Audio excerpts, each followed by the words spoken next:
বন্ধুরা, গরম তো পড়েই গেছে। আর গরম মানেই গরমের কালীন গ্রীষ্মকালীন সব রকম সবজি বেশ খেতে মজা লাগে। তো গরমকালেরই একটা সবজি চিচিঙ্গা। তো চিচিঙ্গে হাতে মাখা চিচিঙ্গা আজকে তোমাদের সাথে শেয়ার করব। খুব টেস্টি হয় খেতে, আর গরম গরম ভাতে এই এই চিচিঙ্গা দিয়েই এক থালা ভাত তোমরা নিমিষেই শেষ করতে পারবে। তো চলো দেখে নাও আমি আজকের হাতে মাখা চিচিঙ্গা রেসিপিটা কেমনভাবে বানিয়েছি।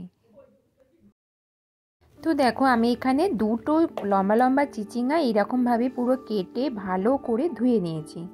আর আমি এখানে নিয়েছি পেঁয়াজটা নিয়েছি 3 থেকে 4টে, খুবই ছোট সাইজের বলে 3 থেকে 4টে লেগেছে। পেঁয়াজটাও ভালো করে এইভাবে পুরো একটা থেকে একটা ছাড়িয়ে নিচ্ছি। এখন পুরো হাতে মাখবো, তো সেই কারণেই দেখো পেঁয়াজের মধ্যে চিচিঙ্গাটা দিয়ে ভালো করে একটু এভাবে মাখিয়ে নিচ্ছি। এটাই হচ্ছে হাতে মাখা চিচিঙ্গা। তো এইভাবে ভালো করে মাখিয়ে নিচ্ছি। এবারে প্রত্যেকটা মশলা কিন্তু আমি এখনই দেব। তো কি কি মশলা দিচ্ছি তোমরা সঙ্গে থেকে দেখে নাও।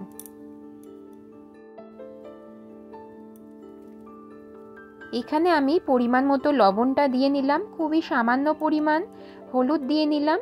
আর বন্ধুরা, আমি লবণটা এতটাই কম দিলাম এই কারণেই যে বন্ধুরা, চিচিঙ্গাটা যখন ছোট মানে একদম তেলে ভাসতে ভাসতে কম হয়ে যাবে, তো পরিমাণটা অনেকটা কমে যাবে।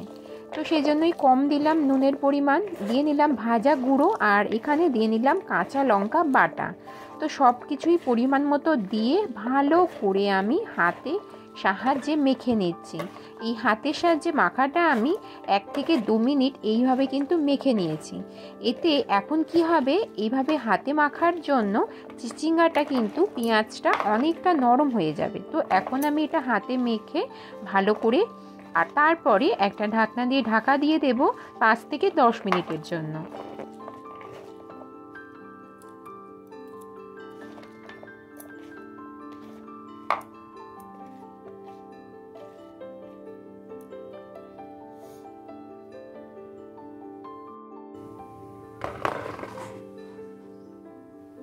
তো আমি দেখো 5 থেকে 10 মিনিটের জন্য এটা ঢাকনা দিয়ে দিয়েছি। আর এদিকে দেখো আমি একটা কড়াই বসিয়ে দিয়েছি, আর গ্যাসটা জ্বালিয়ে নিয়েছি। এখন আমি রেসিপিটা সর্ষের তেলে করব। এখানে আমি পরিমাণ মতো সর্ষের তেল দিয়ে নিচ্ছি। এই সর্ষের তেলেই আমি ডাইরেক্ট যে হাতে মাখা চিচিঙ্গাটা করেছিলাম সেটা এর মধ্যে দিয়ে নেব। এখানে আমি কোনো রকম ফোড়ন ব্যবহার করিনি। তোমরা চাইলে এখানে শুকনো লঙ্কা ফোড়ন দিতে পারো, কিন্তু যেহেতু আমি কাঁচা লঙ্কাটা মাখিয়ে নিয়েছি, আমি আর আলাদা করে শুকনো লঙ্কা দিলাম না। তো দেখো, এটা আমি আরও ভালো করে একবার মাখিয়ে নিলাম। এখন আমি এটা কড়াইয়ে তেলের মধ্যে দিয়ে নেব।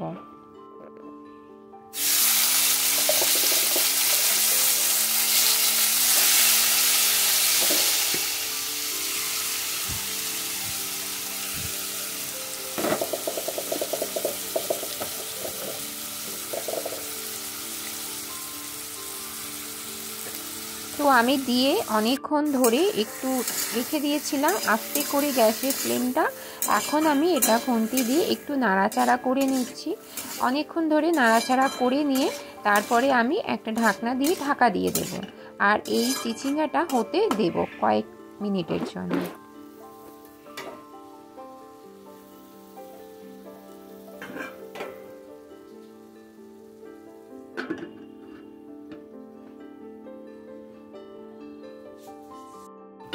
কয়েক মিনিট পরে ফিরে এসেছি। দেখো, বেশ কিন্তু চিচিঙ্গাটা প্রায় রেডি হয়ে গেছে। দেখো কত সুন্দর একদম মুজে গেছে, মানে একদম নরম হয়ে গেছে।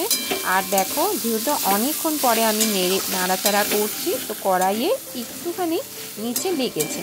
তো এটা আমি খুন্তি দিয়ে ভালো করে আবারও নাড়াচাড়া করে একটু খুন্তির সাহায্যে আরও ভালো করে নেড়ে চেড়ে নিচ্ছি। আর চিচিঙ্গা কিন্তু অনেকেই চিচিঙ্গা খেতে পছন্দ করো না, কিন্তু এই রকম যদি হাতে মাখা চিচিঙ্গে তোমরা বানাও, বাড়ির সকলে কিন্তু বেশ ভালোভাবেই খাবে। আর এটা যদি গরম ভাতের সাথে সার্ভ করা যায়, আমি কথা দিচ্ছি বন্ধুরা, এক থালা ভাত তোমরা কিন্তু খুব সহজেই খেয়ে নিতে পারবে। তো দেখো, অনেকক্ষণ ধরে আমি এটা নাড়াচাড়া তো করেছি, রেসিপিটা প্রায় রেডি। এখন আমি এর মধ্যে স্বাদ মতো মিষ্টি দেওয়ার জন্য, ব্যালেন্স করার জন্য একটা বাতাসা আমি এখানে ভেঙে দিয়ে নেব।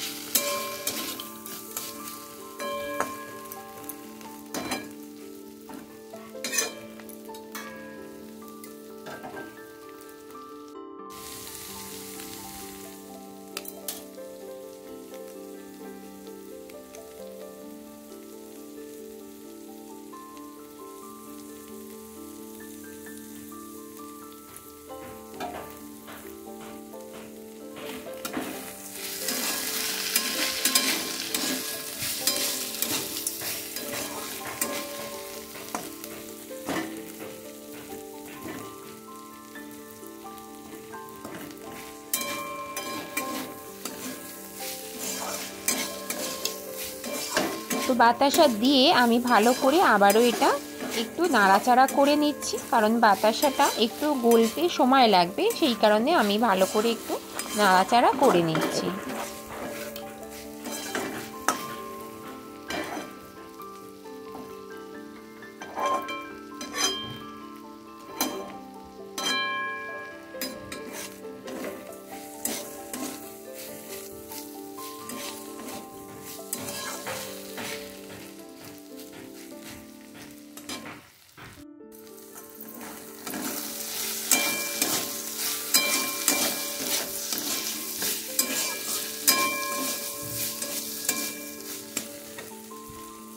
তো কয়েক মিনিট ধরে নাড়াচাড়া করেছি বন্ধুরা, রেসিপিটা কিন্তু আমার প্রায় রেডি হয়ে গেছে। এবারে আমি একটা প্লেটের মধ্যে সার্ভ করে নেব, তোমরা আমার সঙ্গে থেকে দেখে নাও।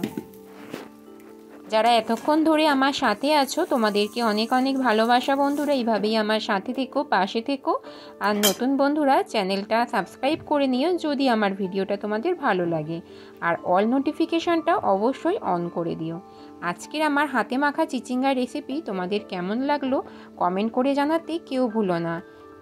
যদি খুব ভালো লেগে থাকে প্রিয়জনদের মধ্যে শেয়ার করে দিও। তবে আজকের মতো ভিডিওটা এখানেই শেষ করলাম। তোমরা ভালো থেকো, সুস্থ থেকো, টাটা।